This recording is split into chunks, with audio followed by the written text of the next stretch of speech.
اللہ جل مجد الکریم کی حمد و ثنا اور حضور نبی اکرم نور مجسم رحمت دو عالم صلی اللہ تعالی علیہ وآلہ وصحبہ وبارک وسلم کی ذات اقدس پر ہدیتاً تحفۃً درود و سلام آپ کی تعریف توصیف کے بعد ماہ جمادی الثانی کا یہ مبارک چاند ہے، اور جیسا پچھلے جمعے میں عرض کیا گیا کہ اس چاند نے اس کی 22 تاریخ یعنی آئندہ ہفتے والے دن جو ہے وہ حضرت سیدنا خلیفہ بلا فصل افضل البشر بعد الانبیاء بالتحقیق سیدنا امیر المومنین ابو بکر صدیق رضی اللہ تعالیٰ عنہ کا یوم وصال ہے، آپ کا عرس ہے۔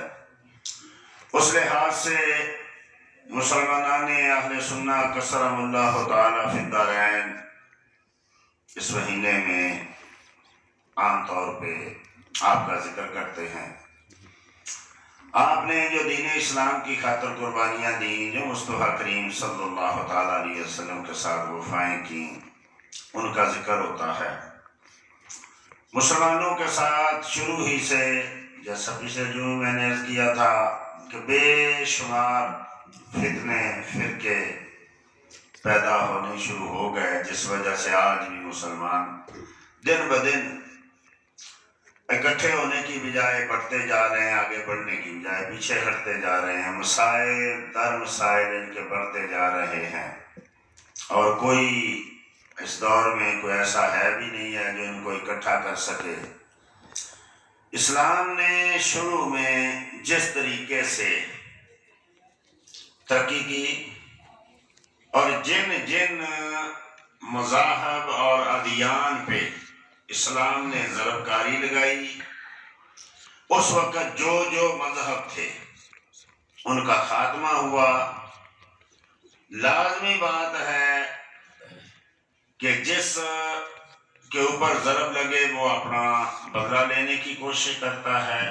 اگر ہم دیکھتے ہیں تاریخ اسلام کو اور بالخصوص ابتدائی ماحول کو اور دور کو، زمانے کو، تو ہمیں 3 سے 4 جو ادیان ہیں یا جو گروہ ہیں وہ نظر آتے ہیں، جن کے ساتھ براہ راست اسلام کا جو تھا وہ واسطہ پڑا، اور اسلام نے ان کو فتح کیا اور ان کو ختم کیا۔ ان میں سب سے پہلے تو مشرکین مکہ تھے، بت پرست تھے، اور اپنے عقیدے میں اتنے پکے تھے کہ کسی کی بات سننے کے روادار نہیں تھے۔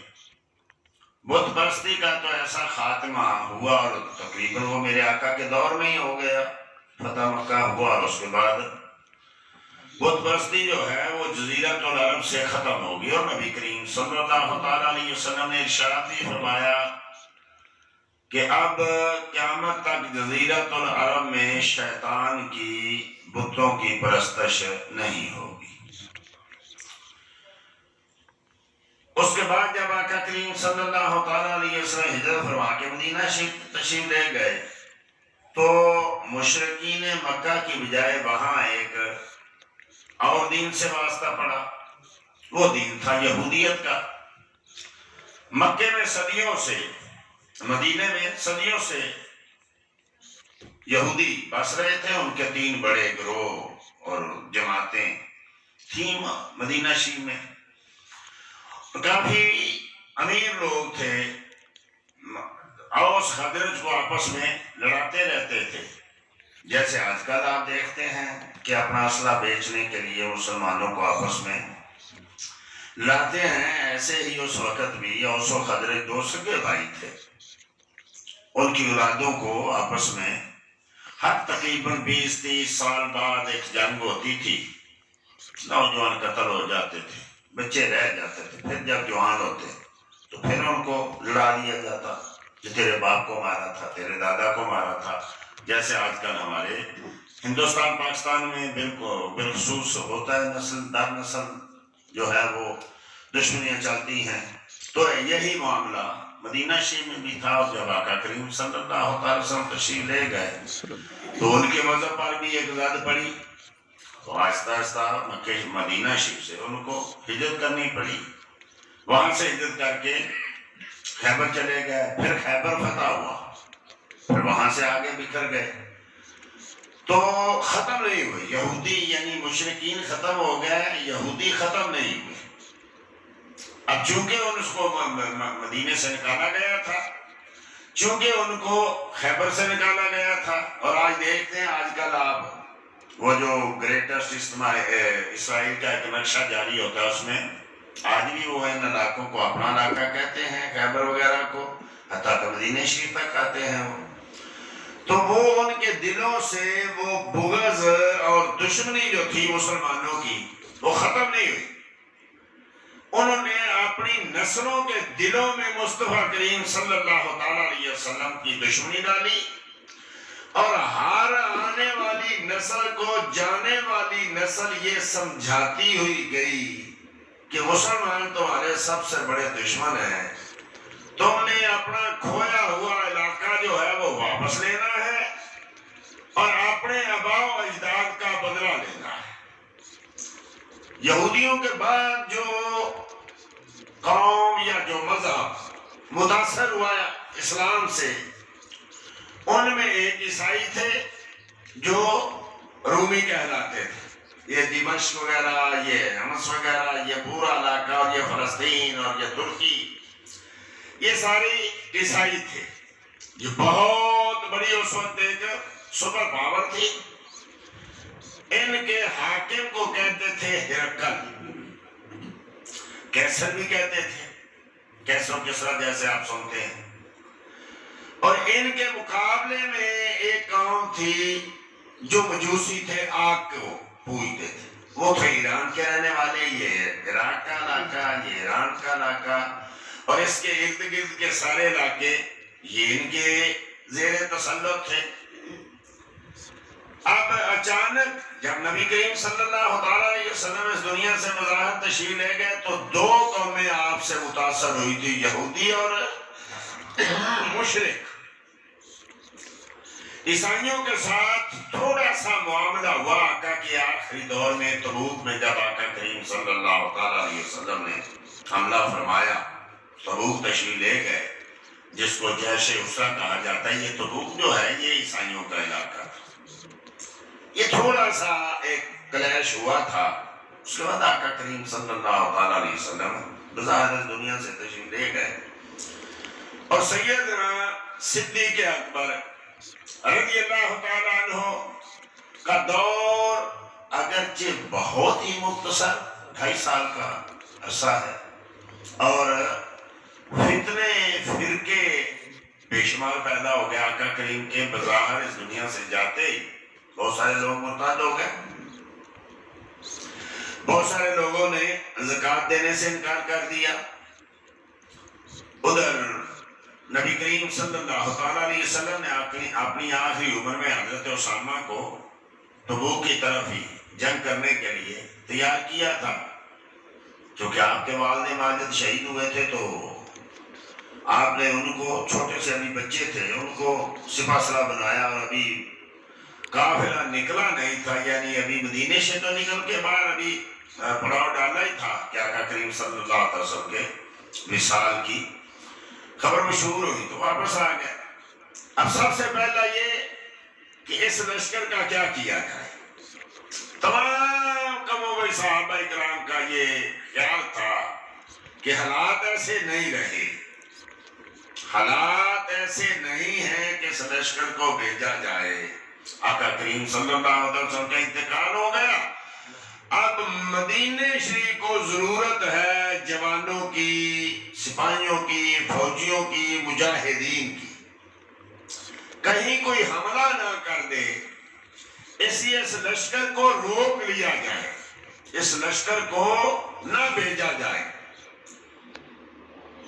اب یہاں ایک مسئلہ یہ پیدا ہوتا ہے کہ صدیق اکبر نے ہمیں کیا کیا دیا۔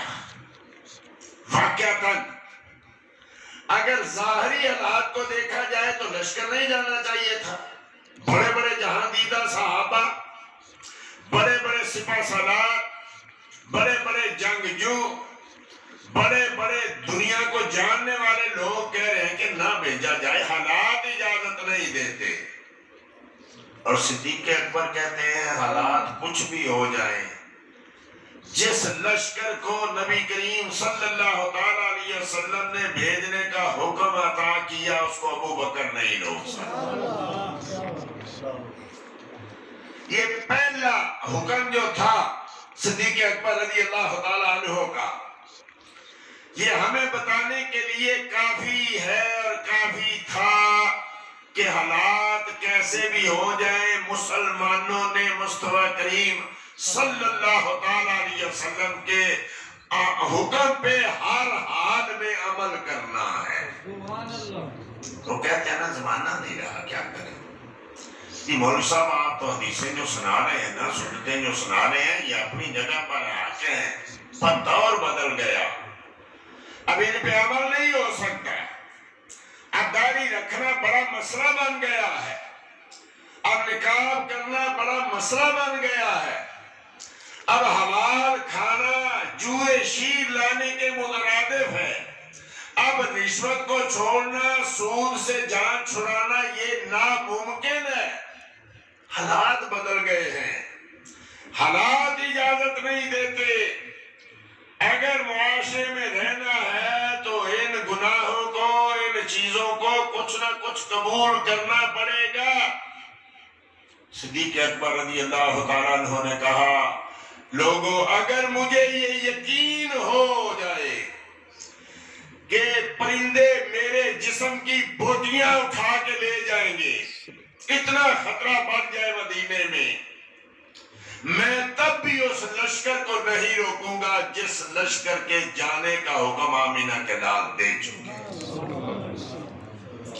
جب لوگوں نے دیکھا کہ ابو بکر تو باز آنے والے نہیں ہیں، حالات ایسے نہیں ہیں، پھر دوسرا سوال پیدا ہوا، اور دوسرا یہ تھا کہ اگر بھیجنا ناگزیر ہے اس لشکر کو تو مہربانی فرمائیں یہ چھوٹے سے بچے کو سپہ سالار نہ بنائیں، اتنے بڑے صحابی موجود ہیں، حضرت ابو ذر غفاری موجود ہیں، حضرت سیدنا خالد بن ولید موجود ہیں، حضرت اکرمہ بن ابی جہل موجود ہیں، حضرت عمرو بن عاص موجود ہیں، حضرت مولا علی رضی اللہ تعالی عنہ موجود ہیں، حضرت سعد بن ابی وقاص موجود ہیں۔ یہ وہ لوگ ہیں جو مصطفیٰ کریم کے دور میں لشکروں کی سربراہی کر چکے تھے، جن کا یعنی مجاہد ہونا اور حرب جنگ کو جاننا اور حرب کے سارے مسائل کو جاننا طے شدہ تھا، جن پہ آقا کریم صلی اللہ تعالی علیہ وسلم نے اعتماد فرمایا ہوا تھا، وہ لوگ موجود ہیں۔ ان میں سے کسی کو جو ہے وہ بنا دیا جائے سپہ سالار، ایک چھوٹے سے بچے کو سپہ سالار بنا کے بھیجنا، ٹھیک ہے آقا کا اپنا حکم تھا، ٹھیک ہے آقا نے جو سمجھا وہ کیا، لیکن اب حالات چونکہ بدل گئے، آقا کے ہوتے ہوئے ارادہ اور تھے، تو چلو کم از کم اس سپہ سالار کو بدل دیا جائے، کسی جہاں دیدہ، کسی ماہر مجاہد کو، صحابی کو جو ہے وہ سپہ سالار بنا دیا جائے۔ تو آپ نے ارشاد فرمایا نہیں، جس کو میرے آقا نے سپہ سالار بنایا ابو بکر اس کو ہٹا نہیں سکتا۔ اللہ اکبر۔ یہ ابو بکر صدیق رضی اللہ تعالیٰ عنہ کا وہ پہلا احسان ہے۔ احسان تو مصطفیٰ نے کہا میں نے ساری دنیا کے جس نے مجھ میں احسان کیا میں نے سب کے احسانات اتار دیے، میرے ابو بکر کا احسان صرف میرا رب اتار، میں ابو بکر کا احسان نہیں اتار سکتا۔ یہ وہ پہلا بظاہر ایک احسان ہے جو ہمیں آئندہ زندگی گزارنے کے لیے حکمرانوں کو، عوام کو، سپہ سالاروں کو، فوجیوں کو، سیاستدانوں کو، ماہر معاشیات کو، سب کے لیے ایک ایسا راہ دکھاتا ہے کہ لوگوں دنیا ادھر سے ادھر ہو جائے، اگر مصطفیٰ کا دامن تم نے تھاما رکھا تو رب کی ساری رحمتیں تمہارے ساتھ ہیں۔ اور اگر تم نے اپنے آپ کو زیادہ عقل مند سمجھ لیا، کیونکہ آج کل ہماری حکومتیں کہتی ہیں نا کہ سود کو چھوڑ دیا تو ملک تباہ ہو جائے گا۔ کون سا پہلا ملک تمہارا مریخ پہ پہنچا ہوا ہے تباہ ہو جائے گا؟ پہلے تم نے کیا کیا اتنے سالوں میں جو اب تم کر لو گے سود کھا کے؟ تو یہ کر رہا تھا کہ جن جن ادیان کو تکلیف پہنچی، یہ لشکر گیا بظاہر براہ راست نصارہ سے عیسائیوں سے لڑنے کے لیے۔ دوسرا یہ معاملہ ہو گیا کہ جیسے ادھر مسلمانوں کے حالات تھے نا آقا کریم کے جانے سے بظاہر ابتر ہو گئے، بظاہر یہ نظر آ رہا تھا کہ لوگ حملہ کر دیں گے۔ کئی لوگوں نے نبوت کا اعلان کر دیا، جن میں مسلمہ کذاب تھا، سجاد تھا، اسود تھا، کتنی تھی، اب انہوں نے نبوت کا اعلان کر دیا۔ بہت سارے لوگوں نے جو ہے وہ زکوٰۃ نے کہا جی ہم زکوٰۃ نہیں دیں گے، یہ تو ٹیکس ہے، ہم تو نہیں دیں گے۔ کتنے مسلمان ہیں آج جو زکوٰۃ کا پتہ ہی نہیں، مجھ میں فرق بھی ہے کہ نہیں ہے، دینی ہے تو کیسے دینی ہے پتہ تک نہیں۔ تو سیدنا صدیق اکبر رضی اللہ تعالیٰ عنہ نے کہا ان کے خلاف بھی جنگ ہوگی۔ یہ حالات ایسے ہیں، ایک جنگ ادھر شروع ہے، ایک جنگ ادھر شروع ہو جائے، یہ کیا بنے گا؟ لوگوں نے حملہ کرنے کی تیاریاں شروع کر دی مدینے پہ، اور ادھر ایک لشکر ادھر بھیج دیا، دوسرا لشکر اس کے لیے تیار ہو رہا، پھر صحابہ آ گئے ابوبکر یہ نہ کریں۔ پھر سیدنا صدیق اکبر نے وہی کہا کہ اگر میری ایک بوٹی بھی جانور اچک کے لے جائیں، کہا ٹھیک ہے کلمہ گو ہے نا، کتنے آئے لوگ سمجھانے والے اور سارے کلمہ گو ہیں یار، تھوڑی ایسا بھی نہ کیا کرو جو تم کرتے ہو، کلمہ گو ہے، کیا ہوا صحابہ کو گالیاں دیتے ہیں؟ کیا ہوا مصطفیٰ کے علم کا انکار کرتے ہیں؟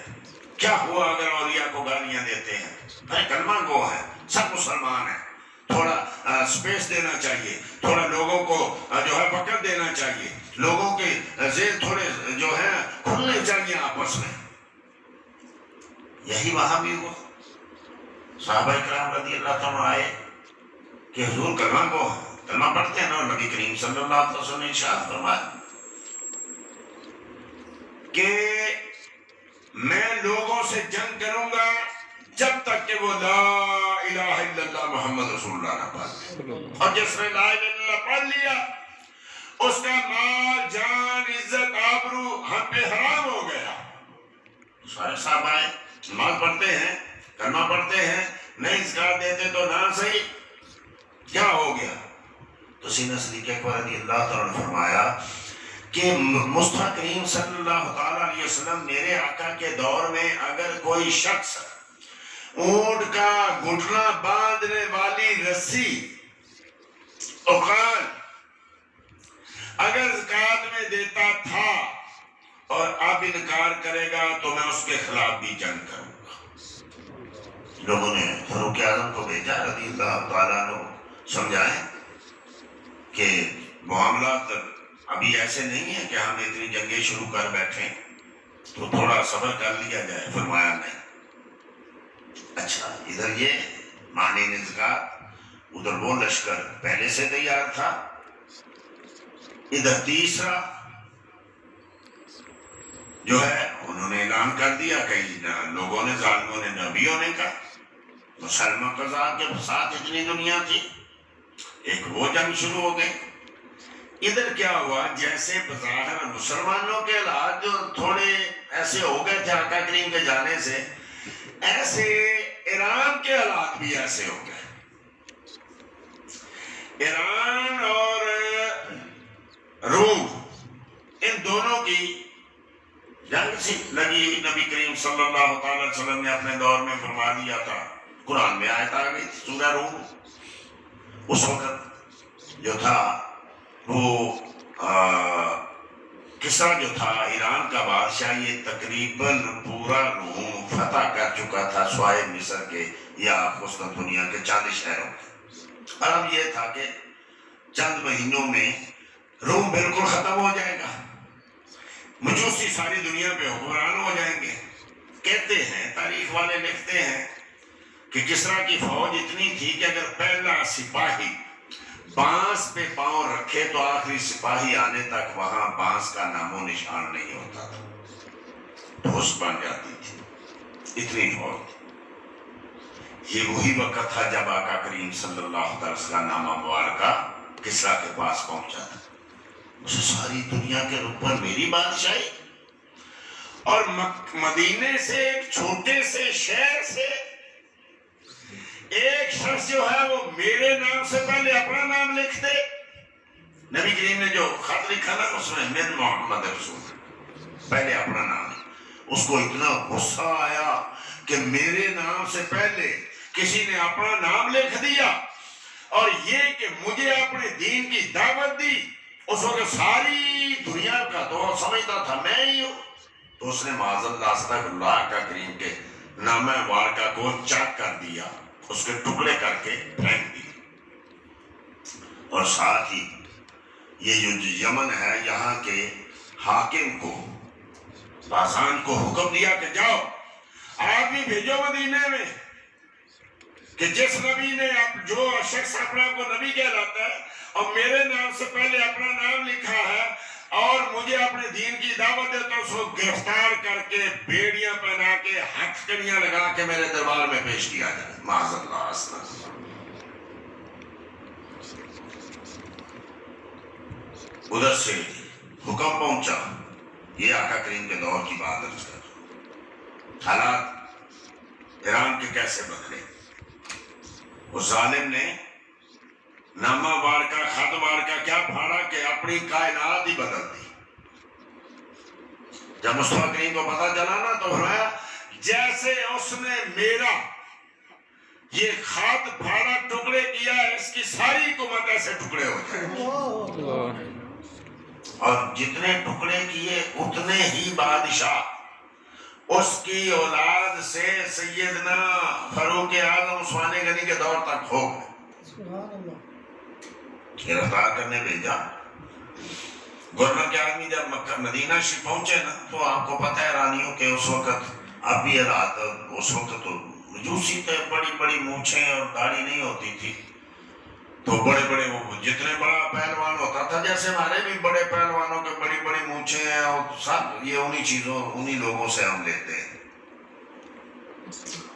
آئے نبی کریم صلی اللہ علیہ وسلم کو گرفتار کرنے کے لیے، معاذ اللہ استغفر اللہ۔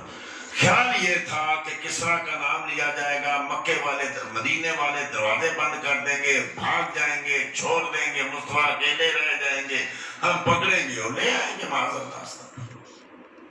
جب آئے نا مدینہ شریف میں تو آقا کریم صلی اللہ علیہ وسلم نے دیکھا ان کو، تو آپ نے چہرہ پھیر لیا، کہا ہم کسریٰ کے فوجی ہیں، تو آپ نے چہرہ پھیر لیا۔ وہ دوسرے تو ہیں، آپ نے اور طرف چہرہ پھیر لیا، کہا ہم گرفتار کرنے آئے ہیں اور یہ ہمیں دیکھتے تک نہیں۔ کہا کدھر آئے ہو، کون ہو، کہاں سے ہو؟ ہم کسریٰ کے فوجی ہیں، ہم گرفتار کرنے کے لیے آئے ہیں۔ اگر تم لوگ یہاں کے ہوتے تمہیں قتل کرا دیا جاتا۔ یہ تمہیں کس نے حکم دیا ایسی شکلیں بنانے کا، یہ داڑھی مونچھ کے اتنی بڑی مونچھ رکھنے کا؟ جی ہمارے رب بادشاہ نے کہا، یہاں جو مصطفیٰ نے ہمارا بھی ربی، میرے رب نے مجھے حکم دیا ہے کہ میں مونچھیں کم کروں اور داڑھی بڑھاؤں، یہ میرے رب کا مجھے حکم ہے۔ کہا جی ہمارے رب نے یہ حکم دیا ہے کہ تمہیں گرفتار کر کے لائیں۔ میں کس تمہارا، کون تمہارا رب، کون بادشاہ؟ کسریٰ۔ وہ تو رات کا قتل ہو گیا۔ اتنی جلدی خبر تو آج میڈیا پہ نہیں پہنچتی، کتنے دن بعد بادشاہ مر جاتے ہیں، پتہ نہیں چلتا باہر دنیا کو، جب تک کوئی معاملہ ٹھیک نہ ہو جائے لوگ اعلان ہی نہیں کرتے۔ اور وہاں کہاں ایران اور کہاں مدینہ، اور مصطفیٰ کریم صلی اللہ علیہ وسلم نے ارشاد فرمایا اور جس نے تمہیں مجھے گرفتار کرنے کا اور تو رات کا قتل ہو گیا، اور وہی ہوا کہ واپس پہنچے تو گورنر پوچھا تمہیں تو حکم میں دیا تھا گرفتار کر کے لاؤ محمد صلی اللہ علیہ وسلم کو۔ کہا جی انہوں تو ہمیں بالکل پرے کا بھی نہیں سمجھا، انہوں تو ہمیں تنکا تک نہیں سمجھا، ہم سمجھتے تھے نام سن کے بھاگ جائیں گے، وہ تو اگر ان چند لوگوں کو پورے ایران سے لڑنا پڑا تو لڑ پڑیں گے، لیکن مصطفیٰ کو ہمارے والے نہیں کریں گے۔ اور دوسرا یہ کہ اس نے تو کہا اسی رات کو وہ قتل بھی ہو گیا، یہ کس نے کہا اس کو؟ ہمیں کیا پتا۔ ابھی یہ بات چل رہی تھی کہ ایران سے قاصد پہنچ گیا یمن میں، کہ نئے بادشاہ کی بیعت کا حکم ہوتا ہے، پچھلا بادشاہ قتل ہو گیا، کہا کہاں کب؟ اسی رات کا نام لیا جس رات مصطفیٰ نے سبحان اللہ۔ ادھر ہوا کیا؟ ایک قتل، دوسرا قتل، تیسرا قتل چند سالوں میں۔ حالات ایسے تھے، لیکن ادھر مسلمانوں کے حالات ایسے تھے کہ حملہ نہیں کر سکتے۔ ادھر میں نے پہلے جو حالات عرض کر دی، وہاں ایک مجاہد تھے مصنع بن حارثہ، انہوں نے کہا ایران کے حالات ایسے کہ جنگ ابھی ہونی چاہیے، لیکن مدینے کے ایسے حالات نہیں ہیں کہ ہمیں فوجی دے سکے، اور ہم چھوڑ بھی نہیں سکتے اپنے طور پہ جنگ شروع کر دیں۔ مصنع بن حارثہ نے اپنے طور ادھر کیسر کے ساتھ حضرت اسامہ رضی اللہ تعالیٰ عنہ بھیج دیے، ادھر مانی نے زکات کی طرف آدمی بھیج دیے، ادھر مسلمہ قذاب کی طرف خالد بن ولید رضی اللہ تعالیٰ عنہ کو اور دوسروں کو بھیج دیا، ادھر مصنع بن حارثہ نے اپنے آپ پورے ایران کے ساتھ جنگ شروع کر دی۔ ایک چھوٹا سا شہر جس میں گنتی کے چند لوگ تھے، چاروں طرف سیدنا صدیق اکبر رضی اللہ تعالیٰ عنہ کے دور میں مسلمانوں کی عظمت کے جھنڈے گڑنے شروع ہوئے۔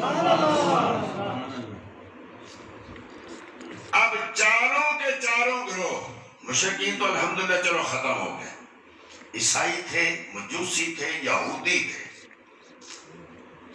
ان تین گروہوں کو، تین مذہبوں کو چند سالوں میں، جب میں نے عرض کیا نا کہ جب ہر طرف ایران کی فتح تھی تو سورہ روم نازل ہوئی اور فرمایا کہ چند مہینوں میں، چند سالوں میں رومی جو ہیں وہ غالب آ جائیں گے۔ یہ ایسی خبر تھی کہ جس کو دنیا کا کوئی آدمی ماننے کے لیے تیار نہیں تھا۔ ابھی آقا مکے میں تھے، روم تو مغلوب ہو گیا، دو چار شہر بچے، ہر طرف ایرانیوں کی حکومت ہے، یہ کیسے ہو سکتا ہے؟ ہر جگہ، چونکہ رومی جو تھے یہ عیسائی تھے، مسلمان تھوڑے ان کی طرف جھکتے تھے، دوسرے مجوسی تھے، مشرک تھے، تو مشرکین مکہ مجوسیوں کی طرف تھے، دلی طور پہ مسلمان رومیوں کی طرف تھے، کیونکہ بہرحال ایک اسلامی مذہب کے ماننے والے، زنا عیسیٰ کے ماننے والے۔ تو جب آقا کریم نے یہ خبر دی نا تو مکے میں آگ لگ گئی، کہنے لگے معاذ اللہ استغفر، اب ثابت ہوگا کہ یہ نبی سچا نہیں ہے۔ مکے میں باتیں ہونے لگی۔ ابو جہل نے کہا کہ دیکھو تمہارے نبی نے کہا ہے کہ رومی غالب آئیں گے، یہ کیسے ہو سکتا ہے، یہ تو جھوٹ ہے معاذ اللہ۔ ابو بکر صدیق نے کہا کہ جو میرے مصطفیٰ نے کہا وہ ہو کے رہے۔ کہا شرط لگاتے ہو؟ کہا شرط لگاتا ہوں۔ کہا کتنی؟ سیدنا صدیق اکبر نے کہا 3 سال میں روم فاتح ہو جائے گا اور ایران مفتوح ہو جائے گا، اور 10 اونٹوں کی شرط لگ گئی۔ آ کے میرے آقا کو کہا کہ یا رسول اللہ ایسے میں نے ایک شرط لگا دی، اونٹ بھی بڑھا دو اور دن بھی بڑھا دو۔ یا رسول اللہ کیا کریں؟ فرمایا 10 سال میں رومی غالب ہو جائیں گے اور ایرانی مغلوب ہو جائیں گے، اور 10 کی بجائے 100 اونٹ کر دو۔ سبحان اللہ۔ تو جیسا میرے کریم نے کہا تھا ویسا ہی ہوا۔ یہ ابو بکر صدیق رضی اللہ تعالیٰ عنہ ہر جگہ۔ اب جو اصل عرض کرنے کا میرا مقصد ہے، صدیق اکبر کی شان میں عرض کرتا ہوں، اصل جو میں آپ دوستوں کے سامنے بتانا چاہتا ہوں کہ یہ ہوا کیا ہمارے ساتھ، یہ فرقے، یہ فتنے، یہ صحابہ کی مخالفت۔ ارے اس دور میں جب کریم آقا صلی اللہ تعالیٰ علیہ وسلم کے ساتھ کوئی نہ تھا تو ایک ابو بکر تھا. اس ابو بکر کی محبت کیسے شروع ہو گئی؟ اس کو کیسے لوگوں نے معاذ اللہ استغفر اسلام سے دور کہنا شروع کر دیا؟ اس لیے کہ صدیق اکبر نے ان تینوں جو جتنے یعنی سانپ تھے عیسائیوں کا پھر اور یہودیوں کا اور مجوسیوں کا تینوں کے سر پہ پاؤں رکھ کے کچلا تھا. اب ظاہری طور پہ تو مسلمانوں کا کچھ نہیں بگاڑ سکتے تھے. پورا روم حضرت سیدنا خالد بن ولید رضی اللہ تعالیٰ عنہ، پورا ایران حضرت سعد بن ابی وقاص رضی اللہ تعالیٰ عنہ، ادھر پورے جتنے جھوٹے نبی تھے ان کو سیدنا خالد بن ولید رضی اللہ تعالیٰ عنہ تہتے کر دیا. اب کچھ نہیں کر سکتے تو کیا کریں؟ انہوں نے اندرون خانہ سازشیں شروع کر دی.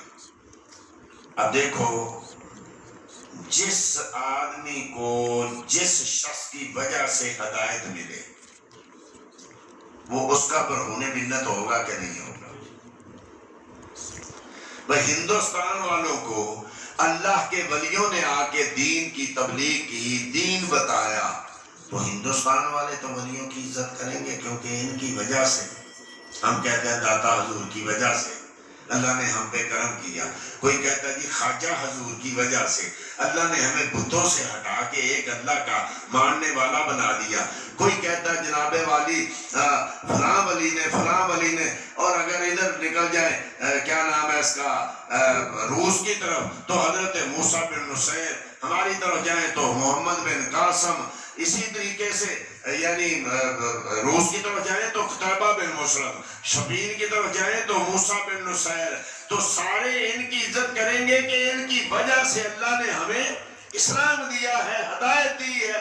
یہ کیا ہو گیا کہ ایرانی سب سے زیادہ بڑے مسلمانوں کے سیدنا فاروق اعظم کی مخالفت میں ہو گئے اور صدیق اکبر کی مخالفت، تمہیں تو سب سے زیادہ ان کو ماننا چاہیے تھا، کیونکہ انہوں نے تمہیں بتوں سے آگ سے ہٹا کے ایک رب کا پجاری بنایا تھا. لیکن انہوں نے ایسے آدمی تیار کیے کہ چونکہ ان کی وجہ سے ہمارا مذہب ختم ہو گیا ہے، ہمارے بڑے بڑے لوگ ختم ہو گئے. انہوں نے ہمارے رستم و سراج کو قتل کر دیا، انہوں نے ہمارے بڑے بڑے پہلوانوں اور سپہ سالاروں کو قتل کر دیا. انہوں نے جو 1000 سال سے ہمارا وہ آتش کلا جل رہا تھا اس کو بجھا دیا. لہٰذا ان کے خلاف کوئی نہ کوئی ایسا معاملہ ہو کہ ان سے بدلہ لیا جائے. کبھی آپ نے بھی غور کیا یہ پورا علاقہ صحابہ کے خلاف کیوں ہے؟ یہ تو بڑا ابتدائی دور میں مسلمان ہونے والے ہیں. ہوا یہ کہ جب کسرا سے بڑی جنگ ہونی تھی جس کا جنگ قادسیہ نام ہے، 3 دن رات جو جنگ ہوئی تھی، اس جنگ کے لیے جیسا میں نے پہلے عرض کیا کتابہ میں حضرت سینا حضرت دروش کی طرف مسنہ بن حارثہ نے اپنے طور پہ رضی اللہ اپنے طور پہ جنگ شروع کر دی تھی. جنگ جسر میں وہ زخمی ہو گئے، شہید ہو گئے. جنگ جسر بھی اللہ اکبر. اب ادھر جائیں گے تو ایک نیا ایک موضوع اور بہت لمبا چوڑا مسئلہ ہے.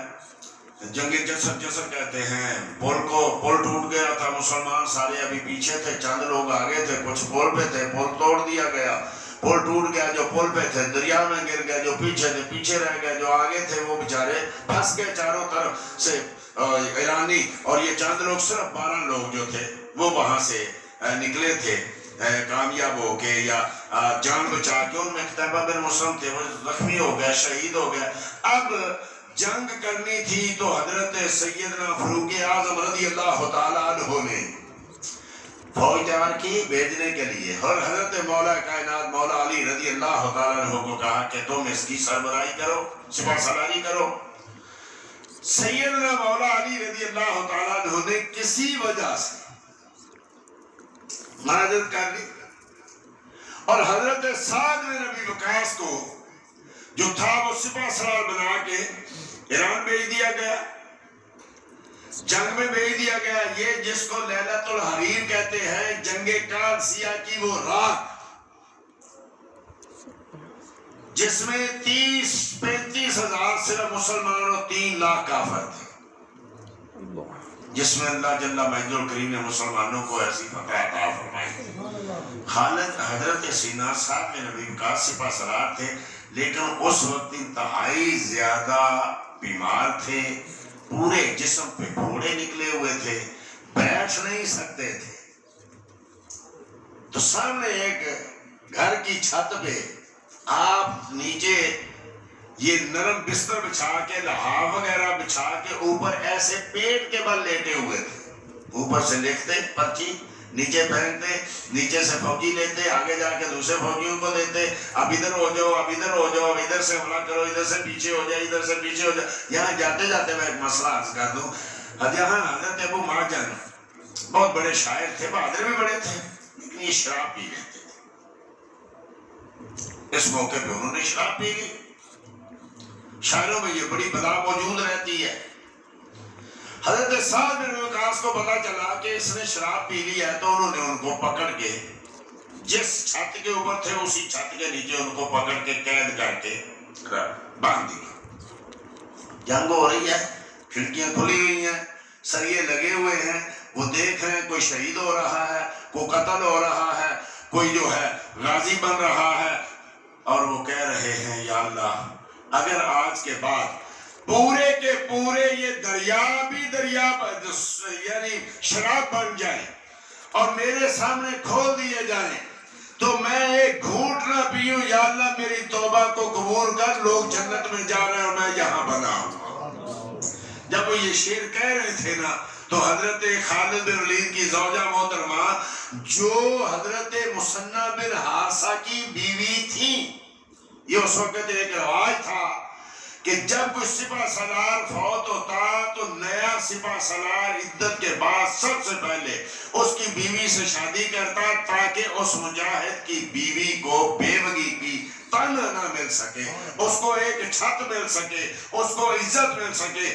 اب حضرت سیدنا مثنی بن حارثہ ایسا شیر تھا کہ اس کی بیوی نے میدانوں میں اس کو لڑتے ہوئے دیکھا تھا. جب دیکھا کہ حضرت سعد بن ابی وقاص لیٹے ہوئے ہیں اور مسلمان لڑ رہے ہیں تو کہا کیا ہوا، کہاں مثنی بن حارثہ جیسا شیر اور کہاں آج سعد بن ابی وقاص جیسا آدمی جو چھت پہ لیٹا ہوا ہے. یہ کہتے کہتے جو نیچے اتری تو حضرت سینا سعد بن وقاص کو غصہ آ گیا. کہنے لگا اگر تو بھی میری مجبوری کو نہیں سمجھے گی تو کون سمجھے گا؟ کیا فوجی سمجھیں گے کہ ہمارا سپہ سالار اوپر لیٹا ہوا ہے اور ہم شہادتیں دے رہے ہیں؟ جب وہ غصے میں بولے تو وہ ان کی زوجہ محترمہ نیچے اتر رہی تھی تو نیچے حضرت ابو مہاجن رضی اللہ تعالیٰ یہ شعر پڑھ رہے تھے، یا اللہ میں ایک گناہ کی وجہ سے آج قید ہو گیا، اگر یہ ساری دنیا کے دریا شراب بن جائے، میں گھونٹ نہ پیوں، میری توبہ کو قبول کر لے، لوگ جنت میں جا رہے ہیں اور میں یہاں ایک گناہ کی وجہ سے بندھا ہوا ہوں. جب آپ نے سنا نا آپ کی زوجہ نے تو کہا بعد میں دیکھیں گے جو ہوگا. ساری ہتھکڑیاں کھولی، اس کی زنجیریں کھولی، حضرت سعد بن ابی وقاص کا گھوڑا دیا، کہا جا جا کے لڑ، دیکھیں گے بعد میں کیا ہوتا ہے. حضرت سعد بن ابی وقاص اوپر لیٹے دیکھ رہے ہیں، کہیں اگر میری آنکھیں دھوکہ نہ دے، گھوڑا میرا ہے، تلوار میری ہے، بیٹھا وہ ابو مہاجن ہے، پر ابو مہاجن کو تو میں نے قید کیا ہوا ہے، وہ تو نیچے ہے، یہ کیسے ہو سکتا ہے؟ کہیں اللہ نے کوئی ایسا جن یا فرشتہ نہ بھیج دیا ہو جو اس کی جنگ میں، اس کی شکل میں جنگ کر رہا ہے.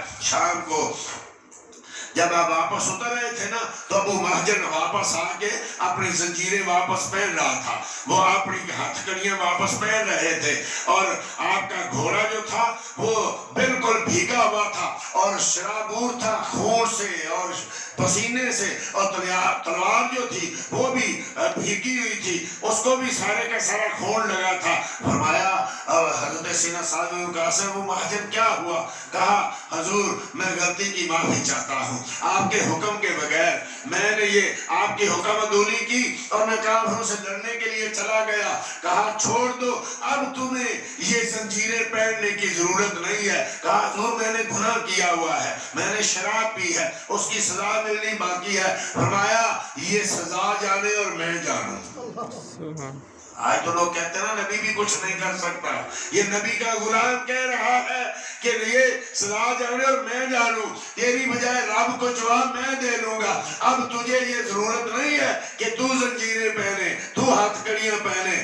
جا، میں تجھے آج کی اس گناہ سے آزادی عطا فرماتا ہوں. تو یہ حضرت سعد بن ابی وقاص نے کی فوج نے رستم کو مارا. یہ رستم جو آج نام مشہور ہے، یہ فوجی تھا، بہت بڑا، ہزاروں سے اکیلا لڑنے والا تھا.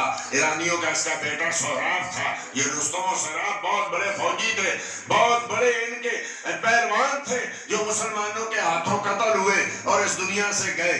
پھر وہ وقت بھی آیا جب بحرہ شیر جو تھا وہ رات کو مدائن فتح ہو گیا. جمعے کا ہی دن تھا صبح، اور حضرت سعد بن ابی وقاص نے کہا لوگوں صبح کا خطبہ ہم کسریٰ کے محل میں دیں. کیسے ہو سکتا ہے؟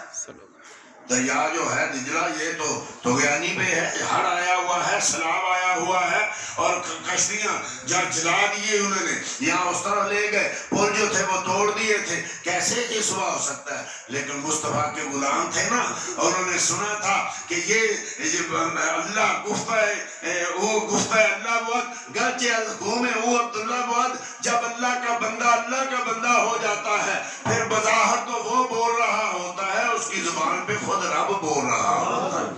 کنت سمن فیسم الذی کنت لسان فینطق بی. فرمایا پھر میں اس کی زبان بنتا ہوں، وہ میرے سے بولتا ہے، میں اس کے ہاتھ بنتا ہوں، وہ مجھ سے پکڑتا ہے. کنت رجل الذی یمشی بی، وہ میں اس کے پاؤں بنتا ہوں، وہ مجھ سے چلتا ہے. میں اس کے کان بنتا ہوں، مجھ سے سنتا ہے. کہا آج جمعے کا خطبہ جو ہے یہ کسریٰ کے محل میں ہوگا. کسی ایک فوجی کے ذہن میں بھی نہیں تھا کہ یہ کیسے ہو سکتا ہے. جمعے کا وقت آنے سے پہلے آپ نے صفیں درست کی، اپنا گھوڑا جو تھا وہ چلتے ہوئے دریا میں ڈالا اور کہا اپنے سپہ سالار کی جو ہے اطاعت کرو.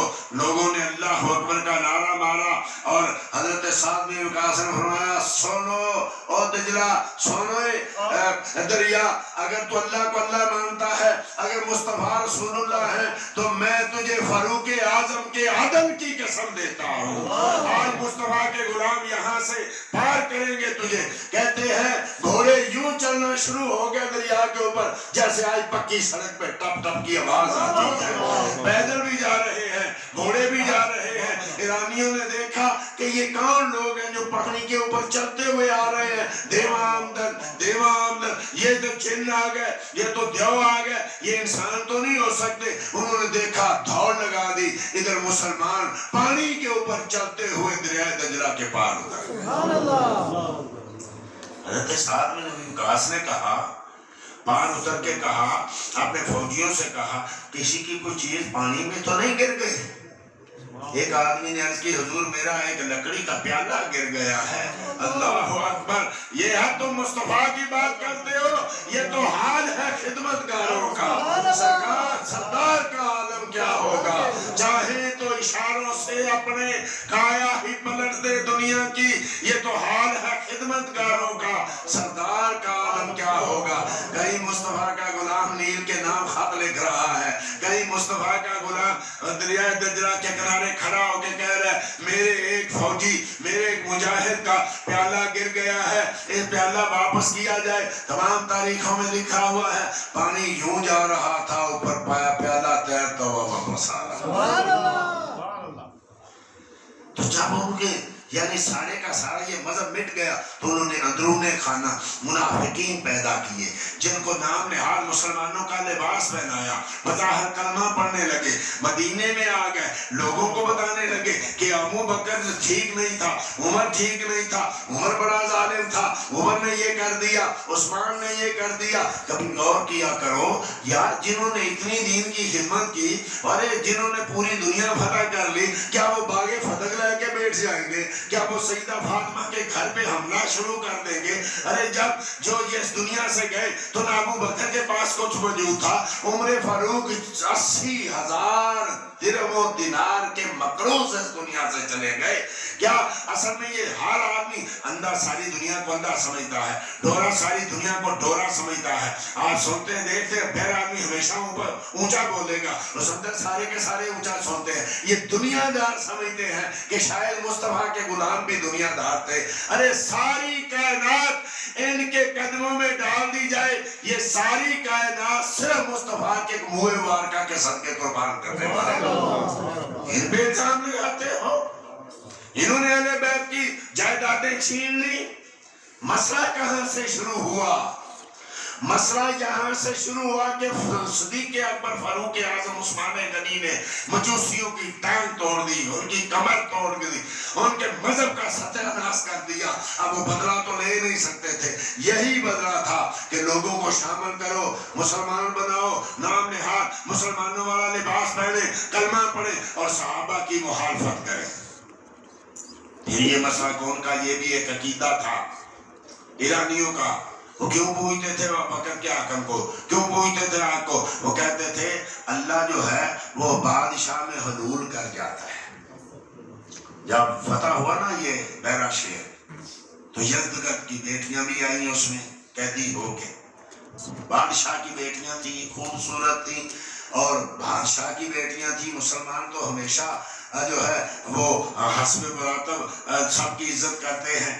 اب یہ نبی کریم صلی اللہ علیہ وسلم نے فرمایا نا کہ قوموا لسیدکم، اگرچہ وہ ابھی مسلمان نہیں ہوتے، کہا اپنے حاکم کے لیے کھڑے ہو جو، اپنے یعنی عزت کرو۔ تو یہ بادشاہ کی بیٹیاں تھیں، ان میں ایک بیٹی جن کا نام شہر بانو تھا، فاروق اعظم رضی اللہ تعالیٰ عنہ نے ان کا نکاح امام حسین سے کر دیا۔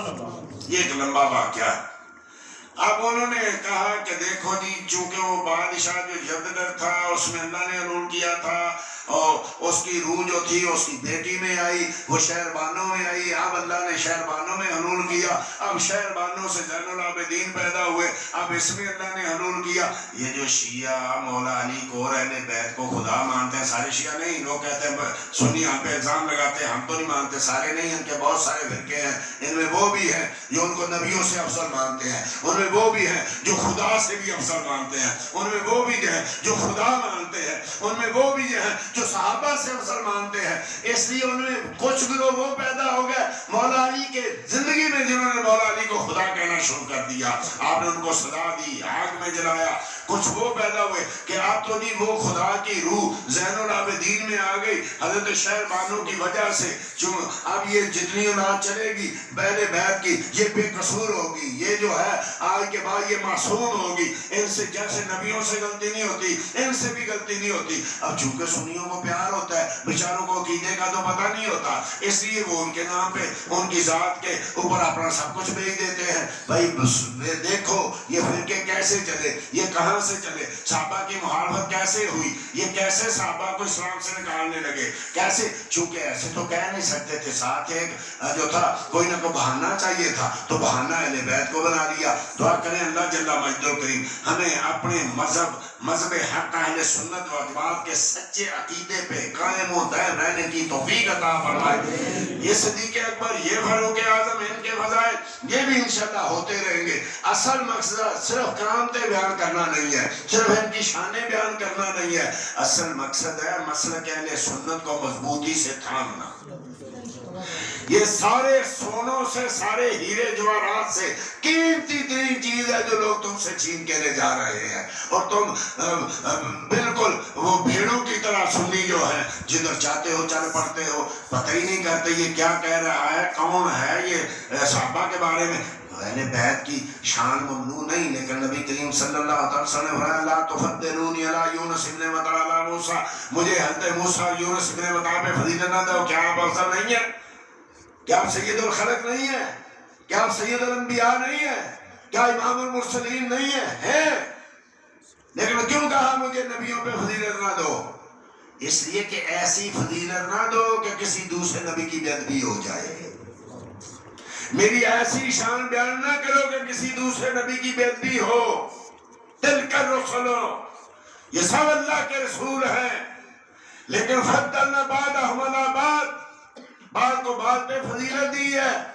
فضیلت ایسی نہ کسی کو دینا چاہے مصطفیٰ ہی ہو جس میں اللہ کی توہین نکلے یا انبیاء کی توہین نکلے، کرو ذکر اہل بیت کا جتنا بھی، لیکن ایسا نہ کرنا کہ کہیں ان کی وجہ سے ابو بکر کی توہین ہوتی ہو، فاروق اعظم کی توہین ہوتی ہو، عثمان غنی کی توہین ہوتی ہو، مصطفیٰ کے غلاموں کی توہین ہوتی ہو۔ کرو بیان جتنی چاہو، لیکن جس کو مولا علی پسند نہ کرے کہیں وہ نہ بیان کر دینا، وگرنہ پکڑے جاؤ گے، اور مولا علی کا پکڑا پھر کون چھڑائے گا؟ دعا کریں اللہ ہمیں مذہب حق اہل سنت و جماعت کے عقیدے پہ قائم و دائم رکھے، اسی پہ زندہ رکھے، اسی پہ موت عطا اور اسی پہ ہمارا حشر ہو۔ وما علیہ الا البلاغ المبین۔